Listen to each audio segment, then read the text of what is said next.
గృహ నిర్మాణ లబ్ధిదారుల తుది జాబితా. సో, ఏప్రిల్‌లో గృహ నిర్మాణ లబ్ధిదారులు ఎవరైతే వారి తుది జాబితా అయితే రాబోతుంది.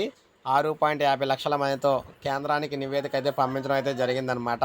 గ్రామీణ ప్రాంతాల్లో ప్రధానమంత్రి ఆవాస్ యోజన 2.0 కోసం వచ్చిన దరఖాస్తులో 6.5 లక్షల మందిని అర్హులుగా గుర్తించారని కేంద్ర ప్రభుత్వానికి నివేదిక పంపామని, వచ్చే నెలలో ఆమోదం లభించే అవకాశం అయితే ఉందని రాష్ట్ర గృహ నిర్మాణ, సమాచార సంబంధాల, పౌర సంబంధాల శాఖ మంత్రి అయితే తెలిపారు. ఉండవల్లిలోని క్యాంపు కార్యాలయంలో ముఖ్యమంత్రి చంద్రబాబు ఆర్టీజీఎస్ సమీక్ష నిర్వహించిన అనంతరం ఈ విధంగా మాట్లాడారనమాట. గ్రామీణ ప్రాంతాల్లో ఇళ్ల కోసం ప్రజల నుంచి వచ్చిన 10 లక్షల దరఖాస్తులను కేంద్ర నిబంధనల మేరకు వడపోసి అర్హులను గుర్తించి కేంద్రానికి నివేదిక పంపాం. పీఎంఏవై 2.0కి సంబంధించి రాష్ట్రం పంపిన జాబితాపై కేంద్రం మళ్ళీ వివిధ మార్గాల్లో పరిశీలన తర్వాతే లబ్ధిదారులను ఖరారు చేస్తుంది. ఎంపికైన లబ్ధిదారులకు ఇంటి నిర్మాణానికి 2,39,000 చొప్పున ఆర్థిక సాయం అందజేస్తున్నాం. పట్టణ ప్రాంతాల్లో ఇళ్ల కోసం పేదలు ఎప్పుడైనా దరఖాస్తు చేసుకోవచ్చు. ఇక మొత్తంగా చూసుకుంటే మీరు గమనించారు కదా, 6,50,000 మందికి కొత్తగా ఇళ్ల స్థలాలు అయితే ఇవ్వబోతున్నారు. స్థలం ఉన్న వారికేమో ఇంటి నిర్మాణానికి అయితే అవకాశం అయితే కల్పించబోతున్నారు.